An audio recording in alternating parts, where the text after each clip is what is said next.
નમસ્કાર મિત્રો, આજના વિડીયોમાં આપણે પોલીસ કોન્સ્ટેબલની પરીક્ષામાં ઉપયોગી થાય એવા મોડલ પેપરની ચર્ચા કરીશું.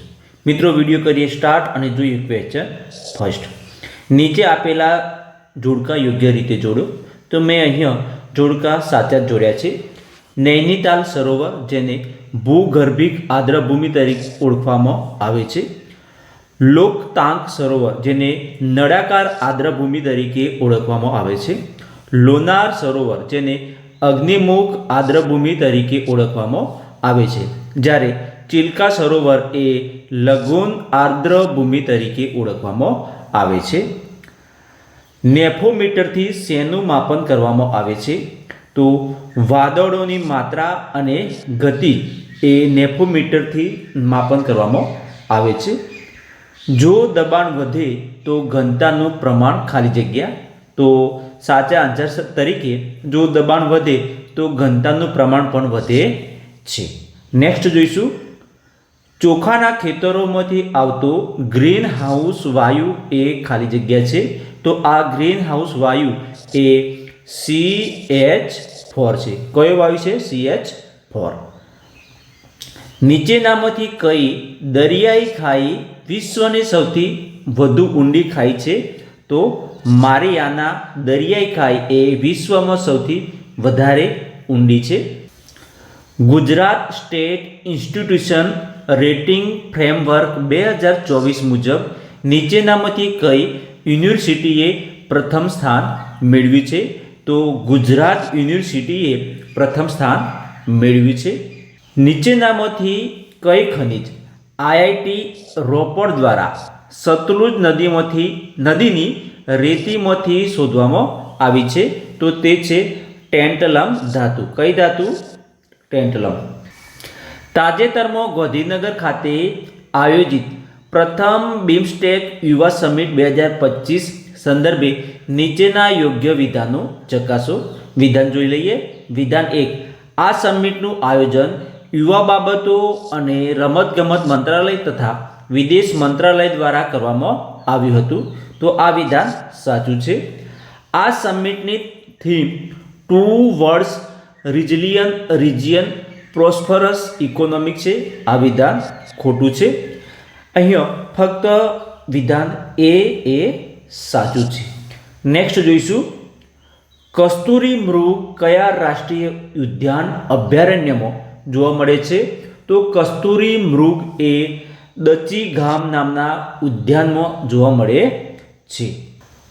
75મા વન મહોત્સવની ઉજવણી નિમિત્તે દેવભૂમિ દ્વારકા ખાતેના કયા સાંસ્કૃતિક વનનું લોકાર્પણ કરવામાં આવ્યું? તો હરસિદ્ધિ સાંસ્કૃતિક વનનું લોકાર્પણ કરવામાં આવ્યું છે.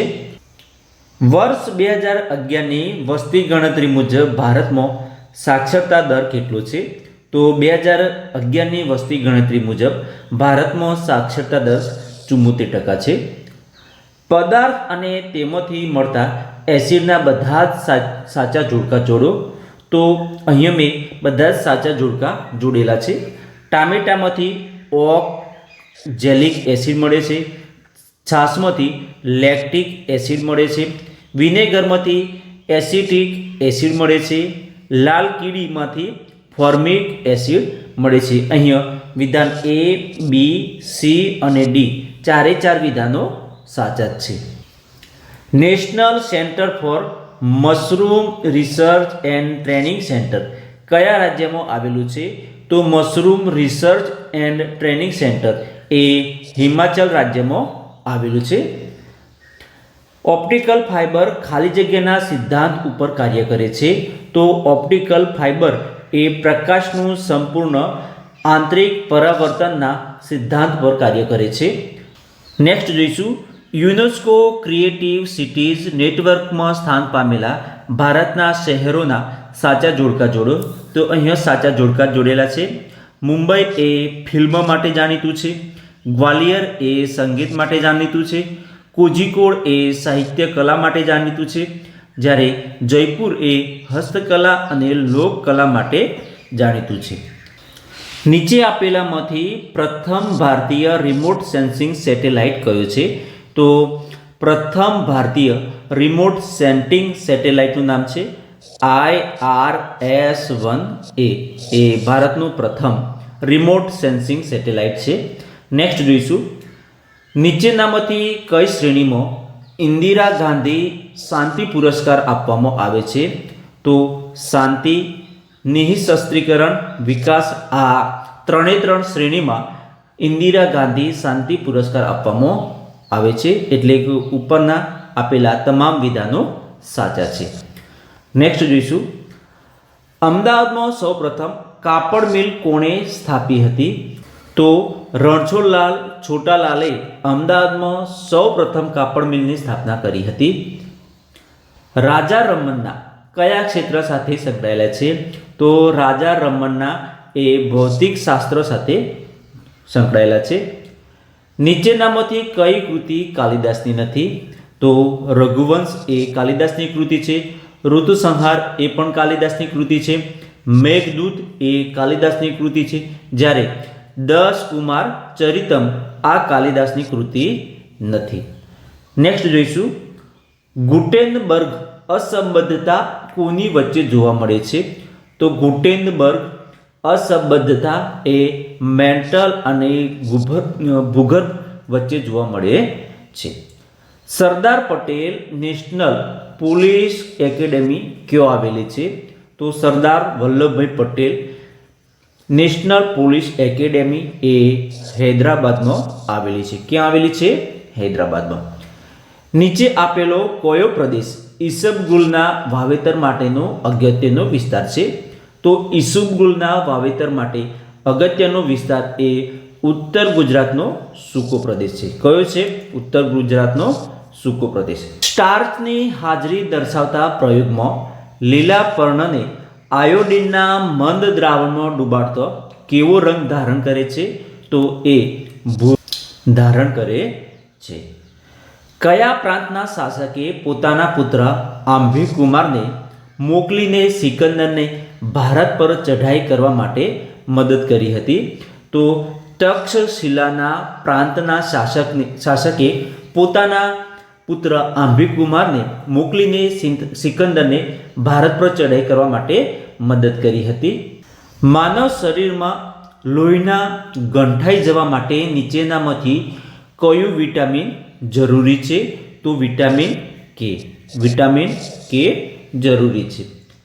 ભારતમાં CAG એટલે કે કોમ્પ્ટ્રોલર એન્ડ ઓડિટર જનરલનો સમયગાળો કેટલાનો હોય છે? ભારતના CAGનો સમયગાળો 100 વર્ષ અથવા 65 વર્ષની ઉંમર સુધીનો હોય છે. વિદ્યુતના વાહક હોય તેવા દ્રાવણોને શું કહે છે? તો વિદ્યુતના વાહક હોય તેવા દ્રાવણોને ઇલેક્ટ્રોલાઇટ કહેવામાં આવે છે. નીચેનામાંથી કયું ખનિજ ગુજરાતમાંથી નથી મળતું? તો કોલસો એ ગુજરાતમાંથી મળે છે. બોક્સાઇટ ખનિજ એ પણ ગુજરાતમાંથી મળે છે. મેંગેનીઝ આ ખનિજ પણ ગુજરાતમાંથી મળે છે. લો અયસ્ક આ ખનિજ એ ગુજરાતમાંથી મળતું નથી. ખાલી જગ્યાના કારણે AB લોહી ગ્રુપવાળાને સાર્વત્રિક ગ્રહણ કરનારા કહેવામાં આવે છે. તો વ્યક્તિના એન્ટીબોડીના અભાવને કારણે AB લોહી ગ્રુપવાળાને સાર્વત્રિક ગ્રહણ કરનારા કહેવામાં આવે છે. CNGમાં કયા ગેસનું પ્રમાણ સૌથી વધુ હોય છે? તો CNG ગેસમાં એ મિથેન ગેસનું પ્રમાણ સૌથી વધુ હોય છે. દિલ્હીના મુખ્યમંત્રીની નિમણૂક અને શપથ અનુક્રમે કોના દ્વારા લેવડાવવામાં આવે છે? તો રાષ્ટ્રપતિ અને ઉપરાજ્યપાલ દ્વારા દિલ્હીના મુખ્યમંત્રીની નિમણૂક અને શપથ અનુક્રમે લેવડાવવામાં આવે છે. અચળ વેગથી ગતિ કરતા પદાર્થનો પ્રવેગ કેવો હોય છે? તો શૂન્ય હોય છે. કેવો હોય છે?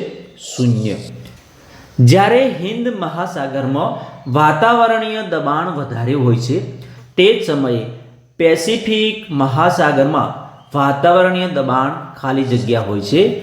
તો આ સમયે પેસિફિક મહાસાગરમાં વાતાવરણીય દબાણ કેવું હોય છે? ઓછું. કેવું હોય છે? ઓછું.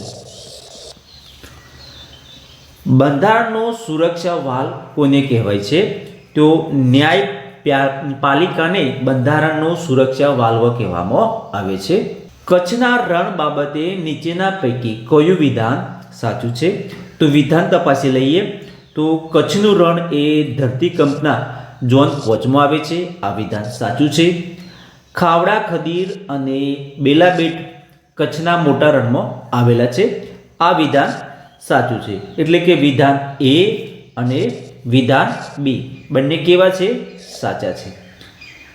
ડીએનએ અને આરએનએ વચ્ચેના તફાવત અંગે નીચે આપેલા વિધાનો પૈકી વિધાનો કયા સત્ય છે?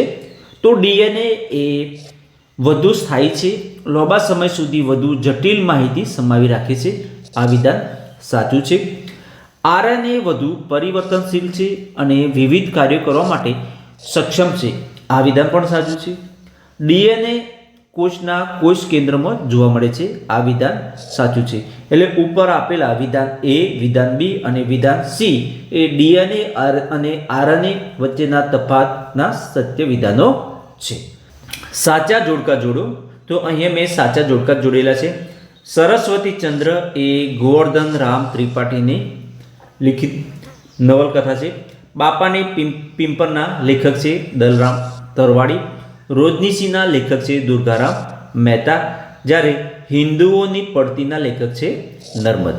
એટલે અહીંયા વિધાન એ, બી, સી અને ડી એ સાચા છે. નેક્સ્ટ જોઈશું. નીચે આપેલા કયા કેસ બંધારણના મૂળભૂત માળખા સાથે સંબંધ ધરાવે છે? તો વામનરાવ વિરુદ્ધ ભારતીય સંઘ કેસ 1981. વિધાન બી ઇન્દિરા ગાંધી વિરુદ્ધ રાજનારાયણ કેસ 1975. વિધાન સી મિનર્વા મિલ વિરુદ્ધ ભારતીય સંઘ કેસ 1980. આ વિધાન એ, બી અને સીમાં જે કેસ આપેલા છે એ બંધારણના મૂળભૂત માળખા સાથે સંબંધ ધરાવે છે. આભાર મિત્રો. હું આશા રાખીશ કે આજનો આ વિડીયો આપણને ગમ્યો હશે. મિત્રો વિડીયો ગમ્યો હોય તો વિડીયોને લાઈક કરવાનું, ચેનલને સબસ્ક્રાઇબ કરવાનું ભૂલતા જ નહીં. હવે મળીશું એક નવા વિડીયો સાથે, એક નવા ટોપિક સાથે. ત્યાં સુધી જય હિન્દ, વંદે માતરમ, જય ગરવી ગુજરાત.